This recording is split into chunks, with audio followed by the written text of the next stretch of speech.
Assalamualaikum warahmatullahi wabarakatuh. Kembali lagi bersama Kakak IT Official. Nah, kali ini saya akan membahas tentang usaha NU untuk mempertahankan ajaran Ahlus Sunnah wal Jamaah di Indonesia. Ajaran Ahlus Sunnah wal Jamaah itu merupakan ajaran yang mayoritas dianut oleh masyarakat Indonesia saat ini. Usaha mempertahankan Ahlus Sunnah wal Jamaah ini tidak lepas dengan pengaruh Nahdlatul Ulama ya, untuk mempertahankan ajaran Ahlus Sunnah wal Jamaah di bumi pertiwi ini, di Nusantara ini.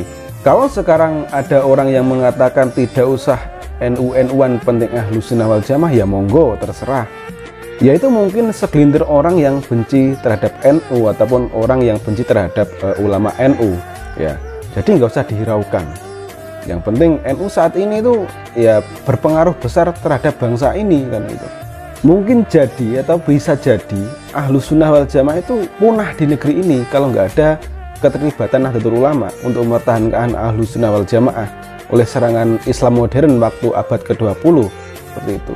Mungkin saat ini di Indonesia ini mayoritas non Ahlus Sunnah wal Jamaah ataupun Ahlus Sunnah wal Jamaah di Indonesia ini minoritas atau sedikit ya. Bahkan mungkin perkembangan Islam di Indonesia ini sangat tidak berkembang seperti saat ini. Ya mungkin dulur-dulur kalau nggak sepaham dengan video ini nggak apa, di skip saja.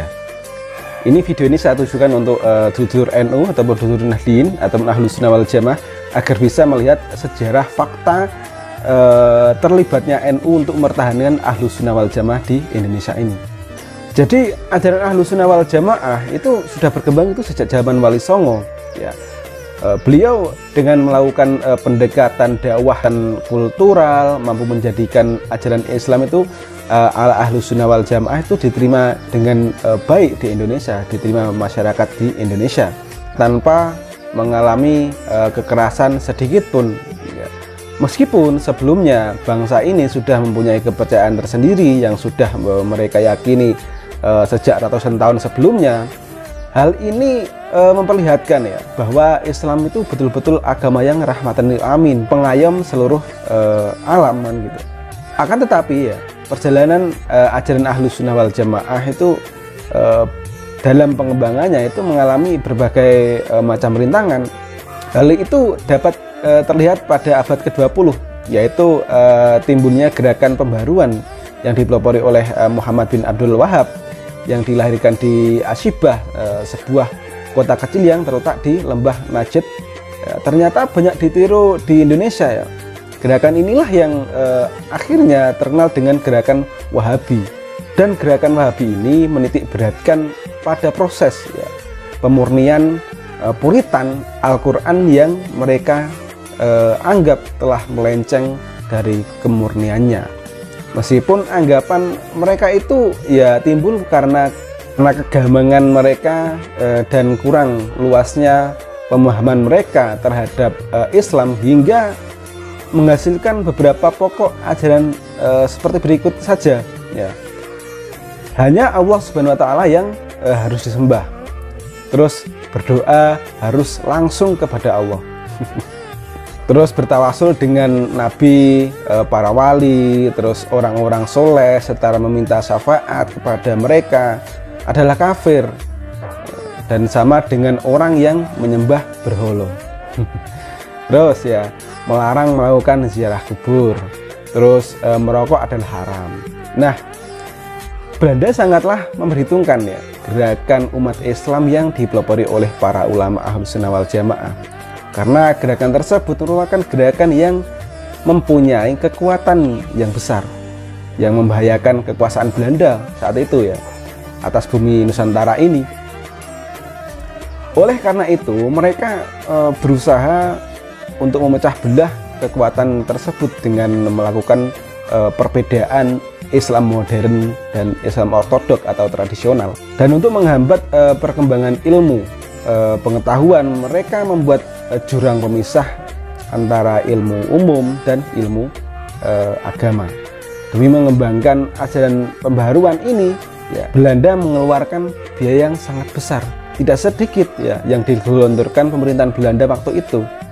Akan tetapi keadaan tersebut justru menjadikan ulama Ahlus Sunnah wal Jamaah semakin sengit ya dalam melakukan penentangan terhadap Belanda waktu itu. dengan menolak keras bantuan-bantuan yang diberikan oleh mereka. Bahkan segala bentuk perilaku yang menyerupai modernitas ya, yang dibangun oleh Belanda dilarang demi mempertahankan kelestarian budaya Indonesia yang bernafaskan Islam.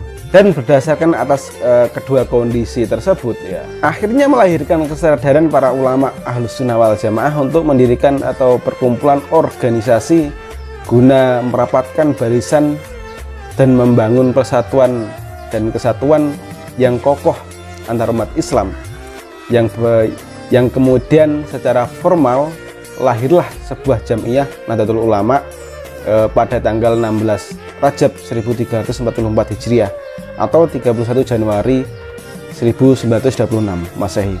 Nah, kalau waktu itu ulama tidak bersatu, ulama tradisional tidak bersatu, ya mungkin ajaran Ahlus Sunnah wal Jamaah ini akan terjadi kepunahan di negeri ini ya, karena tidak ada persatuan untuk mempersatukan ajaran Ahlus Sunnah wal Jamaah di Indonesia ini yang sudah ada sejak zaman Wali Songo yang dibawa oleh ulama-ulama terdahulu. Dan seiring perjalanan waktu ya, semakin tampak serangan-serangan yang gencar dilakukan oleh kaum pembaruan yang mengancam keberadaan ajaran Ahlus Sunnah wal Jamaah di Indonesia ya.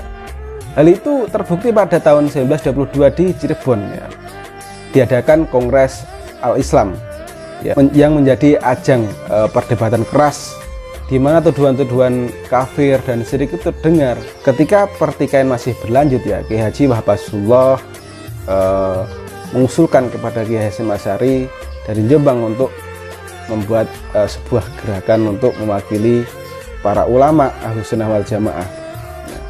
Kiai Hasyim Asy'ari pun sewaktu itu sempat menolak ya. Dan berdasarkan atas kedua kondisi tersebut, alhamdulillah berdirilah NU pada tanggal 31 Januari 1926 Masehi. Itulah yang mempelopori berdirinya NU, yaitu mempertahankan Ahlus Sunnah wal Jamaah. Jadi nek saiki ana sing ngomong ora usah NU-NUan penting Ahlus Sunnah wal Jamaah itu ya mungkin enggak membaca sejarah. Yaitu ya apa hak sampean, enggak ada paksaan sampean melo NU. Wong melo NU ya enggak dipaksa kan? Ya mungkin bisa jadi kalau nggak ada persatuan ulama-ulama untuk mempersatukan ya dan membuat organisasi Ahlus Sunnah wal Jamaah, mungkin Ahlus Sunnah wal Jamaah di Indonesia ini menjadi minoritas di negeri ini ya. Yang mana saat ini tuh Ahlus Sunnah wal Jamaah itu diikuti oleh mayoritas marga muslim di Nusantara ini, di Indonesia ini kan gitu. Jadi lek ono sing jelan-jelan NU ya mungkin nggak menjaga sejarah lah kan gitu. Dan yang bilang nggak usah NU-NUan penting Ahlus Sunnah wal Jamaah ya mungkin nggak membaca sejarah seperti itu. Bisa jadi karena provokasi ya terhadap orang yang benci NU, dan akhirnya masyarakat yang tidak tahu apa-apa menjadi terprovokasi. Ya banyak seperti itu ya, kejadian seperti itu. Banyak ulama yang tidak senang ulama ini itu memprovokasi, terus akhirnya apa, rakyat biasa, rakyat awam ini menjadi terprovokasi. Banyak terjadi seperti itu. Ini sejarah ini saya ambil dari buku sekolah saya dulu waktu sekolah SMK NU di Jawa Timur. Jadi di sana itu masih sejarah buku ke-NU-an dan keaswajaan. Ya mungkin kalau nggak sependapat bisa komen di bawah, nggak apa-apa. Kita sharing saja di komentar. Kalau nggak sependapat lah. Ya mungkin demikian ya dari saya. Wassalamualaikum warahmatullahi wabarakatuh.